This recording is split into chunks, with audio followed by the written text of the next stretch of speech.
प्यारे बच्चों, मैं आपकी हिंदी की अध्यापिका आज आपको पढ़ाऊंगी आपकी पुस्तक का दूसरा अध्याय आधा राजकुमार।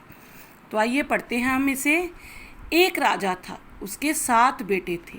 6 तो भले चंगे थे, पर 7वां बेटा उन 6 से बिल्कुल अलग था। वह शरीर से आधा था। उसकी एक आंख थी, एक कान था, एक हाथ था और एक टांग थी। इस तरह उसका सारा शरीर आधा था, परंतु वह भी वीर था और उसमें आत्मविश्वास की कमी नहीं थी। जब सभी राजकुमार बड़े हो गए तो उनमें से 6 राजकुमार राजा के पास गए। एक बार 6 राजकुमारों ने राजा से कहा, महाराज, हम दुनिया को जीतने जाएंगे, कृपया आप हमें जाने की आज्ञा दीजिए। राजा ने कहा, जाओ, मेरी सेना भी साथ ले जाओ। 6 राजकुमार सेना लेकर चल पड़े। उन्हें जाता देखकर 7वां राजकुमार, जो कि आधे शरीर वाला था, उसकी भी इच्छा हुई कि वह भी जाए। अतः आधा राजकुमार भी राजा के पास गया और बोला, महाराज, मैं भी दुनिया जीतने जाऊंगा। राजा ने कहा, जाओ, मेरी ढोलक साथ ले जाओ। आधा राजकुमार ढोलक में बैठ गया, फिर बोला, चल मेरी ढोलक, चल चल चल, आज चलेंगे हम, लौटें कल। ढोलक लुढ़कने लगी, ढम ढम ढम। चलते चलते आधे को जो 100 जुगनू मिले। जुगनू ने पूछा, आधे आधे, तू कहाँ चला? आधे ने कहा, पहन बहादुर का मैं वेश, चला जीतने देश विदेश। जुगनू बोले, आधे आधे, हम भी साथ ले चल। तू जहाँ कहेगा हम चलेंगे, अंधेरे में उजाला कर देंगे। आधे ने उन्हें साथ ले लिया। 100 जुगनू ढोलक में बैठ गए। ढोलक लुढ़कने लगी, ढम ढम ढम। चलते चलते आधे को 100 ततैये मिले। ततैयों ने पूछा, आधे आधे, तू कहाँ चला? आधे ने कहा, पहन बहादुर का मैं वेश, चला जीतने देश विदेश। ततैयों ने कहा, आधे आधे, हमें भी साथ ले चल। तू जिसे कहेगा हम उसे डंक मारेंगे। आधे ने उन्हें भी साथ ले लिया। ढोलक लुढ़कने लगी, ढम ढम ढम। चलते चलते आधे को धागे की 100 तारें मिली।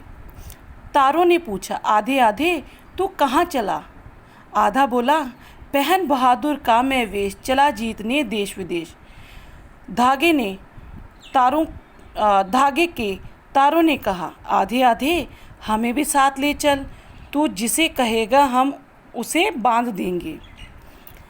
धागे के तार भी ढोलक पर बैठ गए। चलते चलते आधे को एक महल दिखाई दिया। उस महल का राजा बूढ़ा था, रानी रो रही थी। आधे ने कहा, रानी रानी, आप मत रोइए, आपका जो काम बिगड़ा है मुझे बताइए, सब ठीक कर दूंगा। रानी ने कहा, परदेशियों ने हमारे देश पर हमला कर दिया है, आप उन्हें हरा दीजिए, हम आपको राजा बना देंगे। हमारा कोई बेटा नहीं, हम आपको अपना बेटा बना लेंगे। अब रात थी, परदेसी सिपाही अंधेरे में छिपे हुए थे। आधे ने ढोलक में डालकर पुकारा, जुगनू जुगनू, बाहर निकलो, सब मिलकर अंधेरे में चमको, परदेसी सेना पर उजाला कर दो। 100 जुगनू चमके तो उजाला हो गया। परदेसी सिपाही दिखने लगे। अब आधे ने झटपट ढोलक में मुंह डालकर पुकारा, ततैयो, झटपट निकलो, परदेसी सिपाहियों को काट खाओ, उनकी आंखों में डंक मारो, जिससे वह अंधे हो जाएं। 100 ततैयों ने डंक मारे तो सभी परदेसी सिपाही अधमरे हो गए।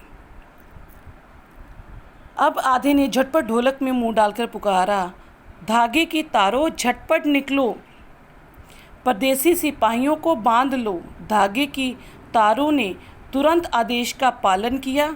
इस तरह परदेसी सेना हार गई। आधा राजकुमार अपनी बहादुरी और सूझबूझ से जीत गया। राजा रानी ने आधे को राजा बना दिया। अब आधा बड़ी शान से अपने घर को चला। बाकी के 6 राजकुमार सैर सपाटा कर खाली हाथ घर वापस आ गए। प्यारे बच्चों, इस कहानी में बताया गया है कि दिमाग की सूझबूझ के कारण और आत्मविश्वास के कारण कोई भी ऐसा कार्य नहीं है जो पूर्ण ना हो सके।